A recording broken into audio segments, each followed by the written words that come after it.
اسلامی تاریخ میں جتنے بھی گمراہ فرقے گزرے ہیں ان سب کا دعویٰ یہ ہے کہ ہم اپنا عقیدہ قرآن سے ثابت کرتے ہیں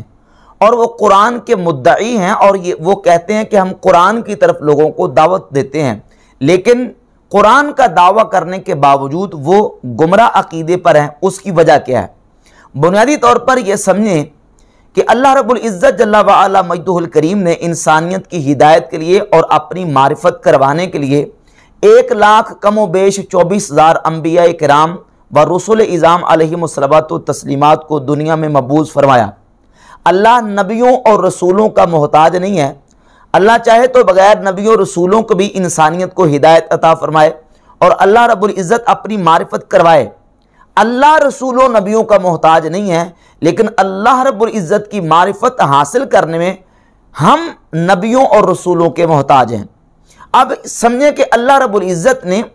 اپنی کتاب اپنے پیارے پیغمبر صلی اللہ علیہ وآلہ وسلم پر نازل فرمائی اور حضور صلی اللہ علیہ وآلہ وسلم کو اللہ رب العزت نے معلم کا منصب عطا فرمایا۔ سورۃ الجمعہ کی آیت نمبر 2 میں حضور کا منصب بیان کیا گیا، یعلمہم الکتاب والحکمہ، کہ نبی صلی اللہ علیہ وآلہ وسلم وہ کتاب اور حکمت کی تعلیم ارشاد فرماتے ہیں۔ حالانکہ سرکار دو عالم صلی اللہ علیہ وآلہ وسلم کے صحابہ اکرام عربی جانتے تھے، عربی کے بڑے بڑے فصحاء، ادباء اور بلغاء تھے اور پڑھے لکھے تھے بہت سارے صحابہ اکرام، لیکن اس کے باوجود وہ قرآن مجید نبی کریم علیہ السلام کی رہنمائی میں حضور علیہ السلام سے سیکھتے تھے۔ تو اب نبی کریم علیہ السلام کو اللہ رب العزت نے معلم بنایا۔ اللہ رب العزت کی کتاب سنت کی محتاج نہیں ہے، لیکن ہم کتاب اللہ کو، قرآن کو سیکھنے میں نبی کریم علیہ السلام کی سنت کے، حضور کی رہنمائی کے محتاج ہیں۔ اسی طرح صحابہ کرام رضی اللہ تعالی عنہم نے قرآن مجید نبی کریم علیہ السلام سے سیکھا، اور جن صحابہ نے نبی کریم علیہ السلام سے قرآن مجید کو سیکھا ان کے بارے میں حضور نے ارشاد فرمایا، خذوا القرآن من اربعۃ۔ صحیح بخاری میں 4999 نمبر حدیث ہے کہ ان 4 صحابہ سے قرآن کو سیکھو۔ من عبداللہ بن مسعود، ان میں سے فرمایا کہ عبداللہ بن مسعود سے قرآن سیکھو، سالم سے، ابی بن کعب سے، اور حضرت معاذ بن جبل رضی اللہ تعالیٰ عنہم اجمعین۔ ان صحابہ اکرام کا حضور نے نام لیا کہ ان سے قرآن کو سیکھو۔ اور کوئی ایک صحابی بھی اسلامی تاریخ میں کوئی ایک روایت آپ پیش نہیں کر سکتے کہ کسی صحابی نے یہ کہا ہو کہ حضور ہم عربی زبان جانتے ہیں، ہمیں عربی آتی ہے اور قرآن بھی عربی میں ہے، ہم خود پڑھیں گے، سیکھ لیں گے، سمجھ لیں گے، عمل کر لیں گے۔ ایسا نہیں ہوا، بلکہ صحابہ اکرام رضی اللہ تعالی عنہم بھی قرآن مجید سیکھنے میں نبی کریم علیہ السلام کی رہنمائی کے محتاج تھے، جبکہ ان کو ترجمے کی بھی ضرورت نہیں تھی۔ تو اب خرابی کہاں سے پیش آئی، خرابی کہاں سے پیدا ہوئی؟ یہ جو گمراہ فرقے ہیں قرآن کا دعویٰ کرنے کے باوجود بھی اور قرآن پڑھنے کے باوجود بھی یہ ہدایت پر کیوں نہیں رہ سکے؟ اس کی وجہ یہ ہے کہ انہوں نے قرآن کو سمجھنے میں اپنی رائے کو دخل دیا اور قرآن کو اس طریقے سے نہیں سمجھا جس طرح سنت نے قرآن کو سمجھایا اور جس طرح نبی کریم علیہ السلام کے صحابہ نے قرآن کو سمجھا۔ اور جامع ترمذی میں نبی کریم علیہ السلام کی حدیث ہے 2951 نمبر، امام ترمذی رحمۃ اللہ کتاب و تفسیر میں وہ حدیث لے کے آئے، نبی پاک علیہ السلام نے فرمایا، من قال فی القرآن برأیہ فلیتبوأ مقعدہ من النار، جس نے قرآن میں اپنی رائے سے کو بات کی پس وہ اپنا ٹھکانہ جہنم میں بنا لے۔ یعنی اس نے اپنا ٹھکانہ جہنم میں بنا لیا جس نے اپنی رائے سے قرآن مجید میں کوئی بات کی۔ تو قرآن مجید کو سیکھنے کے لیے سنت کا سہارا ضروری ہے، ہم سنت کے محتاج ہیں، نبی پاک صلی اللہ علیہ وآلہ وسلم کی رہنمائی کے محتاج ہیں۔ اب اسی سلسلے میں سیدنا عمر فاروق رضی اللہ تعالی عنہ سے ایک روایت سنن دارمی میں اور امام ابن بطہ کی کتاب الابانہ میں، اور اس کے علاوہ شرح اصول اعتقاد حافظ ہبۃ اللہ اللالکائی، یہ تینوں کتابوں میں روایت موجود ہے۔ الابانہ میں 354 نمبر صفحے پہ اور صفحہ نمبر 139 پر، اور شرح اصول اعتقاد لالکائی کی اس میں جلد 1 صفحہ 95 اور روایت کا نمبر 202 ہے کہ حضرت عمر فرماتے ہیں رضی اللہ تعالیٰ کہ ایسے لوگ آنے والے ہیں، ایسے لوگ پیدا ہوں گے کہ وہ تمہارے ساتھ قرآن کے شبہات کے ساتھ تمہارے ساتھ جو ہے وہ مجادلہ کریں گے۔ خذوہم بالسنن فإن اصحاب السنن اعلم بکتاب اللہ، تم قرآن کو اصحاب سنت سے لو، کیونکہ اصحاب سنن جو ہے وہ کتاب اللہ کو زیادہ جاننے والے ہیں۔ یعنی قرآن تم ان سے لو جو اصحاب سنن ہیں، کیونکہ اصحاب سنن قرآن کو زیادہ جاننے والے ہیں۔ تو سیدنا فاروق اعظم رضی اللہ تعالی عنہ کے اس فرمان سے بھی یہ بات واضح ہوئی کہ کتاب اللہ قرآن مجید فرقان حمید کو سیکھنے میں ہم سنت کے محتاج ہیں۔ اب وہ گمراہ فرقے جنہوں نے قرآن کا دعویٰ کرنے کے باوجود بھی گمراہی کا رستہ اختیار کیا، ان کی میجر اور مین وجہ یہ تھی، آج کے منکرین حدیث ہوں یا سابقہ زمانے میں گزر گئے جو گمراہ فرقے تھے، ان دونوں کا طریقہ ایک ہے کہ یہ قرآن مجید کی تعویلات اور تشریحات من مانی کرتے ہیں، اپنی مرضی اس میں داخل کرتے ہیں، جس کی وجہ سے یہ گمراہی تو لیتے ہیں لیکن ہدایت تک نہیں پہنچ پاتے۔ گمراہ فرقوں میں سے ایک بہت بڑا گمراہ فرقہ جو کہ بہت بڑی تعداد میں رہا، جس کا نام ہے معتزلہ۔ اب معتزلہ کے گمراہانہ عقائد کو اٹھا کر دیکھ لیں اور امت مسلمہ کے اجماعی اور اتفاقی عقائد کو آپ اٹھا کر دیکھیں تو آپ جب مسلمانوں کے اجماعی عقائد کے مقابلے میں معتزلہ کے گمراہانہ عقائد کو دیکھیں گے تو وہ دعویٰ یہی کریں گے، آیتیں قرآن کی پڑھیں گے لیکن قرآن کی ان آیات سے ان کا عقیدہ ثابت نہیں ہوتا، لیکن وہ استدلال کر کے اپنے اس گمراہانہ عقیدے کو ثابت کرنے کی کوشش کرتے ہیں۔ مثلاً معتزلہ کا ایک بہت بڑا عقیدہ جو ہے وہ مشہور عقیدہ ہے، وہ قرآن مجید فرقان حمید کے بارے میں یہ عقیدہ رکھتے ہیں کہ قرآن یہ اللہ کی مخلوق ہے، جبکہ مسلمانوں کا اس کے مقابلے میں اجماعی اور اتفاقی عقیدہ ہے کہ قرآن مجید فرقان حمید اللہ رب العزت کا کلام ہے اور اللہ کا کلام اس کی ازلی صفت ہے، وہ مخلوق نہیں ہے۔ اب عقیدہ ثابت کرنے کے لیے معتزلہ اپنا وہ قرآن مجید کی متعدد آیات کا سہارا لے کے غلط استدلال کرتے ہیں، کہتے ہیں قرآن میں اللہ رب العزت نے متعدد مقامات پہ قرآن کے نزول کا جہاں ذکر کیا ہے تو فرماتا ہے انا انزلناہ فی لیلۃ القدر، بے شک ہم نے قرآن کو لیلۃ القدر میں نازل کیا، انا انزلناہ قرآنا عربیا،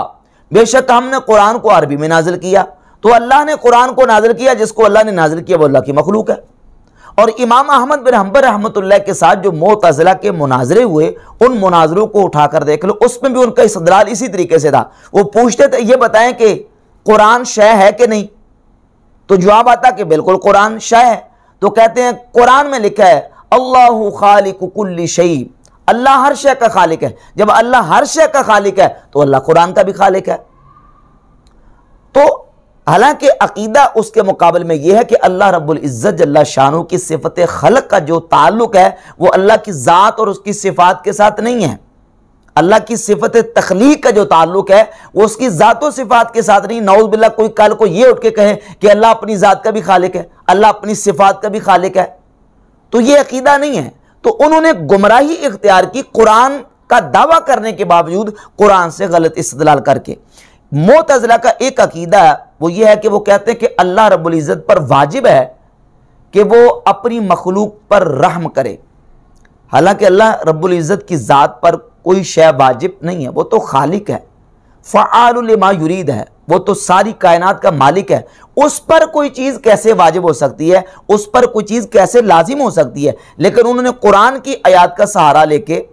تو یہ اس سے استدلال کیا۔ مثلاً سورۃ الانعام کی آیت نمبر 12 کتب علی نفسہ الرحمہ، اس کا وہ ترجمہ کرتے ہیں کہ اللہ نے اپنی ذات پر رحمت کو واجب کر دیا۔ وَقَانَ حَقًّا عَلَيْنَا نَصْرُ الْمُؤْمِنِينَ، سورۃ الروم آیت نمبر 47، اور اس کا ترجمہ کرتے ہیں کہ اللہ فرماتا ہے کہ ہم پر حق ہے مومنین کی مدد کرنا۔ تو ایمان والوں کی مدد کرنا اور مومنین پر رحمت کرنا، وہ کہتے ہیں اسے ثابت ہوا کہ اللہ پر واجب ہے، حالانکہ اللہ رب العزت پر کوئی چیز واجب نہیں۔ سارا کس چیز کا لیا؟ قرآن کا۔ آج جتنے گمراہ لوگ ہیں منکرین حدیث دیکھ لیں گے، جس طرح اس طرح کے جتنے لوگ نکل رہے ہیں گمراہانہ عقیدوں والے، وہ دعویٰ یہی کرتے ہیں کہ ہم قرآن پڑھتے ہیں، لیکن قرآن پڑھنے کے باوجود وہ اس کا مفہوم صحیح بیان نہیں کرتے۔ معتزلہ کا ایک عقیدہ پوری امت کے مقابلے میں جو گمراہانہ عقیدہ ہے، پوری امت کا یہ عقیدہ ہے کہ اللہ رب العزت جل وعلا مجدہ الکریم آخرت میں اہل ایمان کو اپنا دیدار عطا فرمائے گا۔